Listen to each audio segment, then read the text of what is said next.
Let's get into Xavier and your St. John's Red Storm, number 20 in the AP Top 25. Let's As we, go. yeah, St. John's ranked for the first time all season, Yeah. I believe. Yeah, Yeah. good for you. Good for the Johnnies, Rick Let's Pitino. go. Finally getting some praise from the national media if he hasn't gotten enough over the last couple of years. But again, I digress. Xavier opened as a 7.5 point dog as we record here on Tuesday, January 21st, about 26 hours or so before tip off of this game, 7 p.m. Eastern time on Wednesday on Fox Sports 1.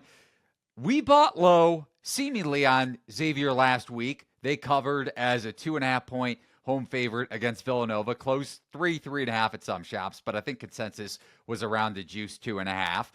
My biggest bet regret, Justin, over the weekend was not betting Xavier against Marquette. Now, I know Shot Quality had that one as a slight Marquette win, but Xavier closed around plus 9.5, so Marquette just under 10-point home favorite, and Xavier covered that with ease and won the game outright even down the stretch despite nearly blowing a 19-point lead. They also held Cam Jones to 11 points on 5 of 13 shooting.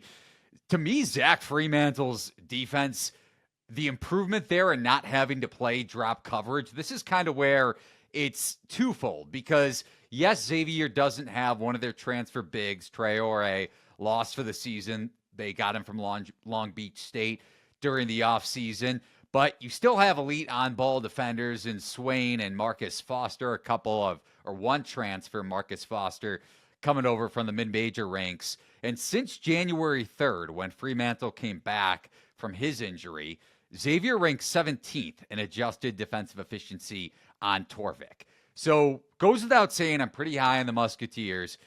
I'm going to be betting Xavier in this game, but what does Shot Quality have to say data-wise before I get into my handicap?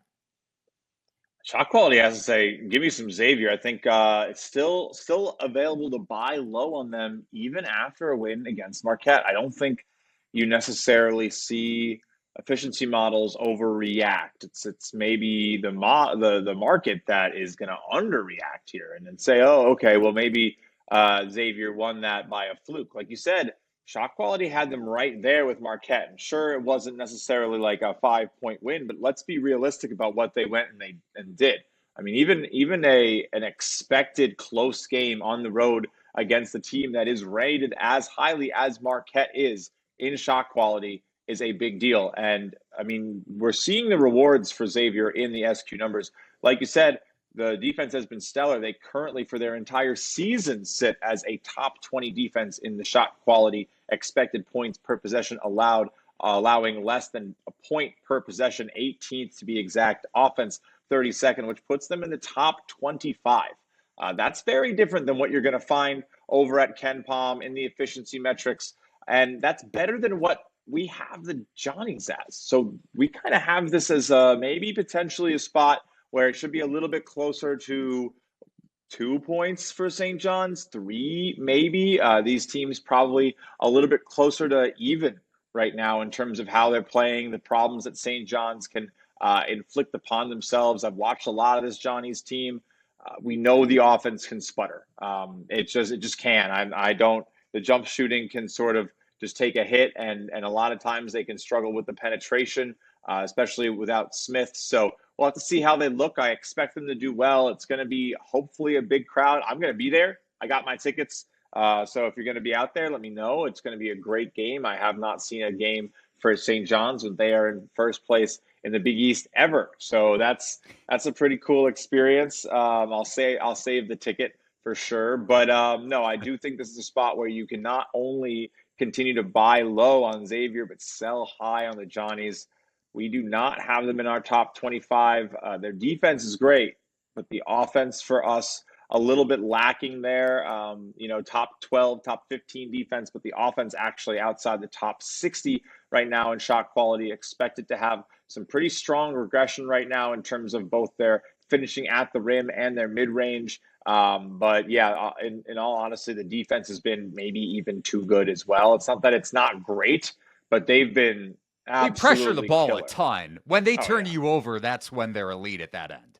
Right. Yeah. I mean, top what, 20 or so in turnover rate. That's going to be a big deal. How Xavier can sort of combat that is going to be tough. They're not great. They're not poor at it in terms of how it looks just for the Big East teams. Xavier's sitting right now, I think, like seventh in offensive turnover rate. So we'll see if they step up at the Garden. A lot of teams tend to step up at the Garden, but coming off of a big Marquette win, can they put back to back performances together? I tend to think this one's going to be a little bit closer to the line, but the line probably should be like 5. Yeah, Marquette didn't play well over the weekend, but neither did Right. Xavier, shooting Right. 2 of 11 from 3. So worth noting there, it's not like they outperformed their offensive expectation by a mile and then Marquette just had a cold shooting night. Cam Jones didn't shoot well. Neither did any of Xavier's stud perimeter players like Ryan Conwell, who they got in the portal from Right. Indiana State. That game was for anyone to take. Xavier shot what, 2 of 17 from deep. Marquette And they were shot, up 19. yeah, So crazy. it's So pretty indicative to me of how well Xavier played despite not shooting well. But looking at this game specifically, potentially no Davion Smith for St. John's dealing with that shoulder injury. I really wasn't sure why Patino decided to play Smith against Seton Hall on Saturday. Risk reward of him playing versus maybe seeing another extended absence. So it seems yeah, like Patino hinted at that Smith won't suit up. We'll see. Could be a little bit baked into the number with the line dipping from 7.5 to 6.5 on open. Very, very low limits on those openers, by the way, as we record here on Tuesday. But when you look at CBB analytics, what St. John's does with and without Smith on the court, their effective field goal percentage is up 4 percentage points with Smith on the floor. So one of the best passers in the conference, yeah. pretty underrated across college basketball in that regard. They lose a lot when it comes to distribution without Davion Smith. So worth noting there. Xavier also fell to St. John's on their home floor. Revenge spot for the Musketeers on the road. No Zach Freemantle in that first matchup. And Xavier fighting for their at-large resume. You mentioned how Xavier, will they get up for this game? Or at least will they have a little bit of a lull after winning Right. a huge road game at Marquette? But this game means everything, or a decent amount to them. This 3-game stretch, you beat Marquette, then you get St. John's on the road, and then you get UConn at home on Saturday. But I still wouldn't call this a sandwich spot, a letdown spot No. by any means because No. of the magnitude of this game for their at-large resume. So I mentioned the revenge spot. If you go back to when these two teams linked up on January 7th at Cinta Center, St. John's didn't shoot well, neither did Xavier. Both teams shot below 22.5 or below 23% from behind the arc. And actually, Freemantle did play, but that was when he was just starting to come back. So had Freemantle in that game, but just starting to make his way back in that one. And as I mentioned, this is kind of where Xavier's defensive efficiency took a step up in the right direction. Yep.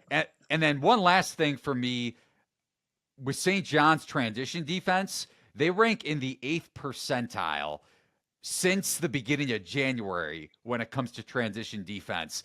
Transition defense was a big issue for them last year. That's because they try to generate a bunch of second chance opportunities because of how hard they crash the offensive glass. And then St. John's is also the second worst free throw shooting team in the conference. So even if the Johnnies are up late in this game, you're talking about a 6-point spread. Free throws are going to be big. Yep. Yep. And again, I mean, the transition defense doesn't look great, but I struggle to find any good transition defense in the Big East, honestly. You got a lot of really good offensive players. So Right. I'm not too off put by it. They do a decent job limiting the amount of transition. But that's because they generate so many offensive Yeah, rebounds. it is. No, it's true. It is. So you need to rely on that. And obviously, Zubi Ejiofor has been a revelation. And I think this is going to be another interesting battle. And the last game between these two was a free throw clinic. So we'll see if that continues at the Garden. I tend to think it does. The defensive guards and point forward, Kadari with RJ, and then, of course, with having Simeon Wilcher and Aaron Scott shooting a little bit better now. I really like the St. John's team, not just as a homer, but I do think this is one of the toughest tests for them of the season. There's real reason to get concerned if Smith doesn't play. I mean, he's one of the best passers in the nation and it creates, elite level spacing as well. And what Xavier is going to be able to do in terms of limiting that and limiting shot selection if he's not there, it could, if he doesn't play, I think it could very easily become a slow game on both sides of the floor because if St. John's can't develop shots, they're going to just lock in defensively and it could just be a rock fight. But yeah, and then it'll probably come down to who hits free throws, and the 7.5, 6.5 will probably have value at any number. Wouldn't really take it below 5, 5.5. Definitely wouldn't touch 4. I'm with you there. And one last note on transition for Xavier's offense. They not only rank in the 95th percentile in terms of percentage of transition or percentage of minutes, percentage of seconds in transition per game, but they also rank in the 95th percentile points per possession in transition. So no joke under Sean Miller year over year. He runs elite transition offense and he enforces the opportunity to push the floor. And with these guards, even though they can be inconsistent from 3-point land in their own right, like I mentioned, struggling against Marquette, you look at the overall regular season numbers, 26th in 3-point efficiency on the season. But Big East play middle of the pack. So we'll see how they shoot at the guard. And I agree, it could be a little bit of a slugfest. But if Xavier is able to push the tempo in transition, especially when St. John's doesn't get those second chance shots, that's going to be a big key. And it'll be an SQ over slugfest, right? Like they're going to get the possessions, they're going to miss the shots, and you're going to be like, oh, they were supposed to go over, and it's like, well, it's tough. I mean, there are, you get to the point where, like, when you get that versed in expected data, you're like, well, that has the potential to go under and be expected to go over. And people give you that side eye, like, what? It's like, well, that's one of those games. So we'll see how it goes. Conference battle, both teams high aspirations. Look, St. John's wants to up that seeding as much as possible. Rick Pitino knows how crucial every line is. He doesn't want to lose a single game the rest of the season. He wants to win at Madison Square Garden. He wants that Garden packed. They're ranked. It's the first game ranked since they returned to the Garden. First game ranked in how long? It might be 20 years. So it's a big deal. Again, I'm bringing some friends. We're going to be out there yelling our tails off in the 200 section. I got some free tickets from being a Knicks season tickets holder. So hopefully Humble it's loud. Brag there. Oh, I mean, look, you got to support. New York basketball is my life, Eli. It's what I do. It's what I live and breathe. And you can get some pretty good ticket packages without breaking the bank for the Knicks. It's not that bad.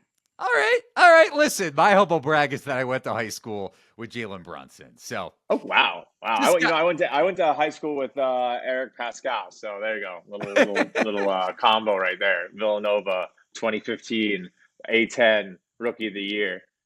Hey, this podcast was meant to happen, clearly. But one last thing on Xavier, overall, full body of work. I mentioned to you this before the podcast that I have a future I want to share. Xavier to make the Final Four. Ooh, okay. 43-1 at FanDuel. Very small bet. Very, very small bet. Like a tenth of a unit for me. Yeah. Super small, but I like the price. This defense has transformed now that they don't have to play drop coverage with Fremantle at the 5. He is playing the best defense of his career, and then all around, like the length on this team in terms of generating turnovers, Swain is one of the most versatile Swiss Army knives in the conference. Like RJ Lewis is for St. John's. Swain is starting to become that for Xavier. So I really like the upside of this team. Also, Marcus Foster, really, really good, if not borderline elite defender in this conference. So coaches are going to make the, over the top leap in terms of Final Four expectations at some point in their career, or at least you would think. Sean Miller is yet to go to a Final Four, right? It's got to happen. He's got to get his swing. It's got a little bit of variance that hasn't happened before. Look, some guys never get their shot, but, I don't know. We've seen a lot of chalk. We're seeing. I hate to try to predicate stuff based on injuries, but Broom, an ankle injury mid-season. I'm just like, look, those are things that get re-injured. high ankle sprain. You know how hard it is to not re-injure a high ankle sprain at a high level, playing basketball every day, practicing every day. I Like have an Auburn future, and I'm freaking out over here, man. Preseason, like going back it's to the last April, worst. 35, Like 40 to like 1. as much as obviously it could have gone a lot worse and could be done for sure. Like there's a lot of uncertainty right now. Yeah. Like and there's still a lot of price gravity on Auburn. Like I think this and then on the other side of the coin, the other 5 to 1 to take it all is a freshman in with Duke, right? And it's just hard to do. It's hard to do. A bad game for a star player who's also happens to be 17, 18 years old is very likely. And so I think this is one of those years where you can do very well. And yeah, I mean, I might not join you for Final Four, but maybe like a sprinkle Final Four, a little drizzle on, Elite Eight, and then like a Get heftier me bet on hungry. Sweet 16. But like, that's what I'm feeling though, right? Like I think you have to, I do think there's a lot of talent in the Big East. That's probably my sleeper conference right now. Every time I watch Big East basketball, I'm like, wow, this is good stuff. And even the bad teams are kind of good. Like Georgetown's still been impressive. Villanova's not as terrible as people thought. I think, Well, Kyle people, Neptune yeah, sucks. sure, sure, sure. But the talent's there. And like if that's like a mid to, bad team in the conference that's pretty good at the top. I mean, even your Blue Demons are like more serviceable than not. And they're not gonna they won a game, Eli. They won a game. I don't want to hear it. They won a game. So it's a new day Does in the Chris Big East. Holtman use shot quality? I don't know, but I hope so because it's awesome. And I mean, again, the floor rises. I think there's really good competition. There's tournament level competition. You have NBA talent on Georgetown and Sorber and Mack and Epps were great at the Garden, and they played great against Villanova to secure that run. And yeah, there was an ejection, but I think the Big East teams to do some damage in March will pay well, especially the the gravity for UConn, the gravity for Yeah, when McNeely comes Duke. back, their Right. I mean, ceiling is completely different. there's so much weight at the top that I think people love to take, and I don't think it's one of those years. I'll eat some crow if one of the top three on odds favorites to win does it, but I think you can make some money this year. I think the Final Four will have a bunch of crooked numbers. I'm excited. This Justin Perry soapbox moment is sponsored by Shot Quality.